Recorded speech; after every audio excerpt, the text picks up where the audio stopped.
Okay, this is on another computer. Let's continue this until my child comes in for a guitar lesson. So, you have also erred from the truth in this, Evangelista says to Antinomista. Now, Nomista then interjects. The truth is, sir, I must confess that I never took any notice of this threefold law, which it seems is mentioned in the New Testament.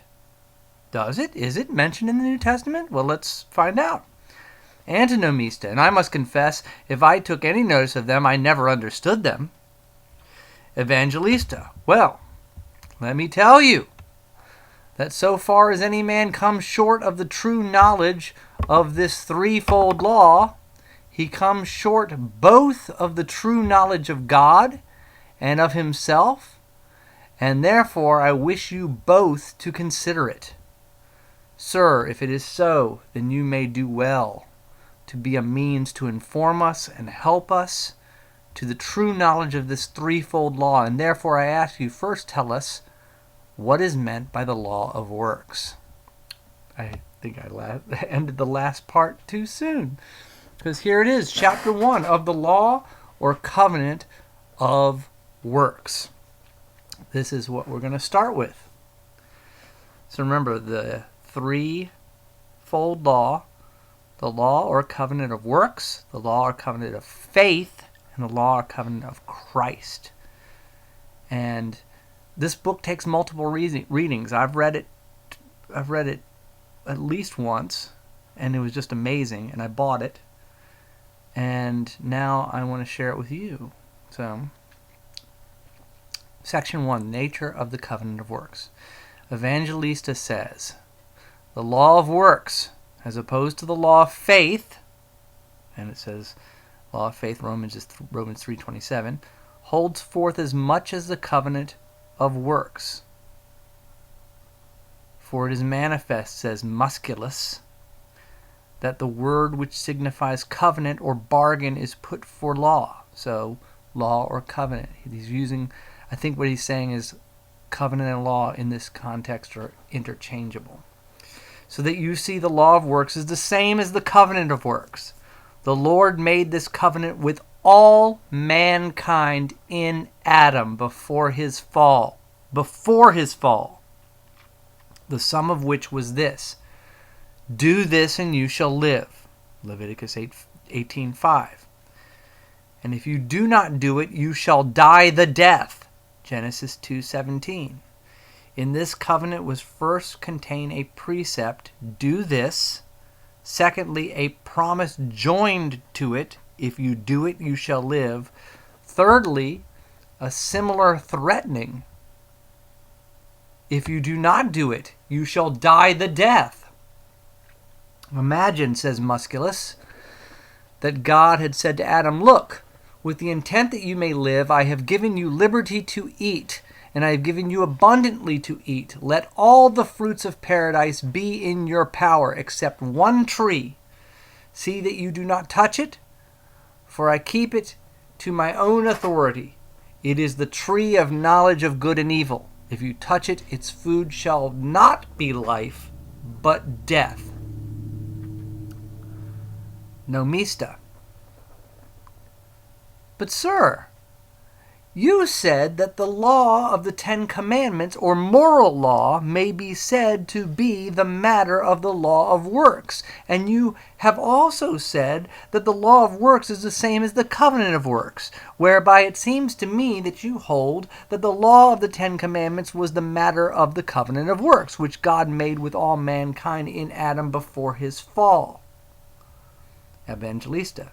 That is a truth agreed upon by all authors and interpreters that I know. And indeed, the law of works, as a learned author says, signifies the moral law, and the moral law, strictly and properly taken, signifies the covenant of works. Nomista, but sir, what is the reason that you call it only the matter of the covenant of works? Evangelista, the reason why I chose to call the law of the Ten Commandments the matter of the covenant of works rather than the covenant itself is because I conceive that the matter of it cannot properly be called the covenant of works unless the form is put upon it. That is to say, unless the Lord requires it and man undertakes to yield perfect obedience to it on condition of eternal life and death. And therefore, till then, it was not a covenant of works between God and all mankind in Adam. For example, you know that even though a servant has an ability to do a master's work, and even though a master has wages to bestow on him for it, yet there is no covenant between them till they have agreed upon it. Even so, though man at first had power to yield perfect and perpetual obedience to all the Ten Commandments, and God had an eternal life to bestow on him, yet there was no covenant between them until they were agreed upon it. Nomista, but sir, you know there is no mention made in the book of Genesis of this covenant of works, which you say was made with man at first. Evangelista, though we do not read the word covenant between God and man, yet we have recorded there what may amount to as much. For God provided and promised to Adam eternal happiness and called for perfect obedience, which appears from God's threatening in Genesis 2:17. For if man must die if he disobeyed, then it implies strongly that God's covenant was with him for life if he obeyed.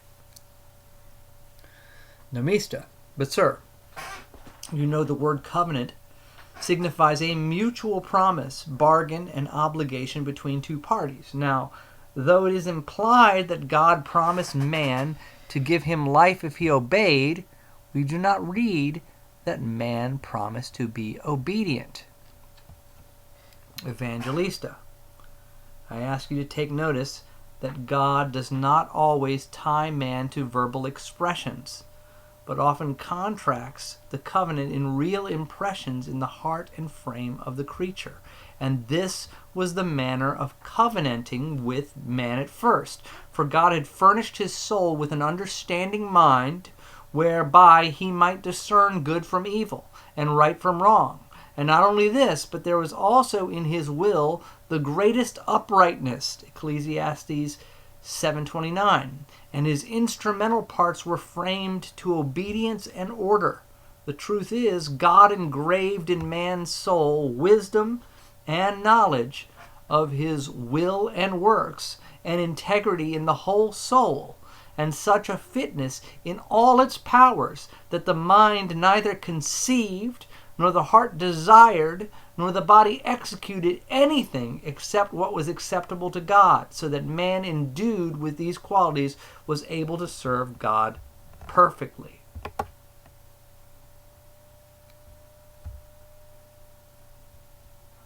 Just checking the stream health. Nomista, but sir, how could the law of the Ten Commandments be the matter of this covenant of works when they were not written, as you know, till the time of Moses? Evangelista, though they were not written in tablets of stone until the time of Moses, yet they were written in the tablets of man's heart in the time of Adam. For we read that man was created in the image or likeness of God, Genesis 1:27. And the Ten Commandments are a doctrine agreeing with the eternal wisdom and justice that is in God.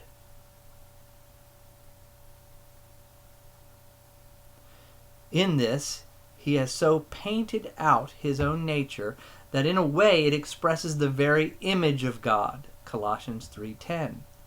And does not the apostle say in Ephesians 4:24 that the image of God consists in knowledge, righteousness, and true holiness? And is not knowledge, righteousness, and true holiness the perfection of both tablets of the law? And indeed, says Mr. Rollock, it could not well stand with the justice of God to make a covenant with man on condition of holy and good works and perfect obedience to his law, unless he had first created man holy and pure, and engraved his law in his heart, from which those good works should proceed. Nomista.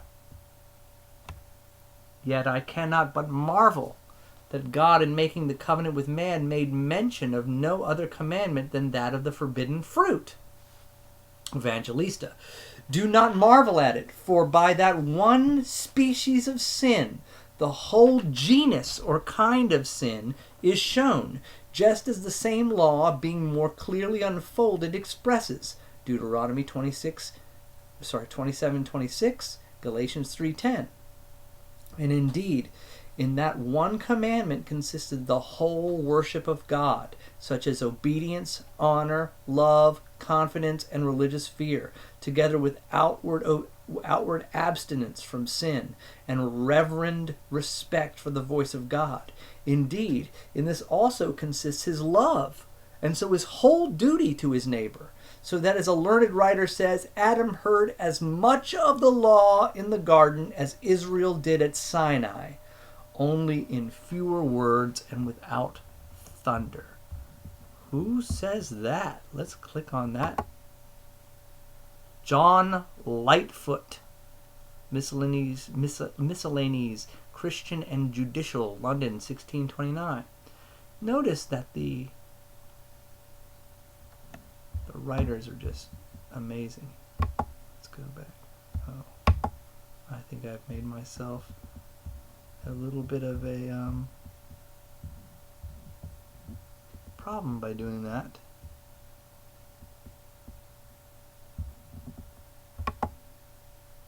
Okay, I got it. Nomista. But sir, should not man have yielded perfect obedience to God, even though this covenant had not been made between them? Evangelista. Yes, indeed. Perfect and perpetual obedience was due from man to God, even though God had made no promise to man. For when God created man at first, he put forth an excellency from himself into man, and therefore it was the bond and tie that lay upon man to return that again to God, so that being God's creature, by the law of creation, man owed all obedience and subjection to God his Creator. Nomista. Why then was it necessary that the Lord make a covenant with him by promising him life and threatening him with death?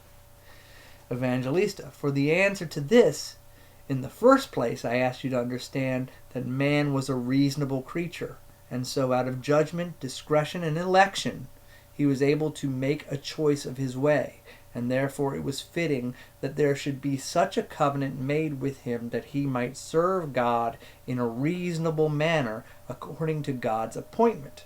Secondly, it was fitting that there should be such a covenant made with him to show that he was not such a prince on earth, that he did not have a sovereign Lord. Therefore God set a punishment upon the breach of his commandment, so that man might know his inferiority, and that things between him and God were not as between equals. Thirdly, it was fitting that there should be such a covenant made with him to show that he had nothing by personal, immediate, and underived right, but it was all by gift and gentleness, so that you see it was an equal covenant, which God, out of his royal prerogative, made with mankind in Adam before his fall. Nomista. Well, sir, I do perceive that Adam and all mankind in him were created most holy. Evangelista. Yes, and most happy too, for God placed him in paradise in the midst of all delightful pleasures and contents, in which he enjoyed most near and sweet communion with his Creator, in whose presence is fullness of joy, and at whose right hand are pleasures evermore. Psalm 16:11. So that if Adam had received from the tree of life by taking and eating from it while he stood in the state of innocence before his fall, then he would certainly have been established in a happy estate forever, and he could not have been seduced and supplanted by Satan, as some learned men think. and as God's own words seem to imply, Genesis 3:22. All right, let's stop there. Section 2 will be Adam's fall, and that will be part 3 of our discussion. So, send me questions and comments if you don't understand what's going on.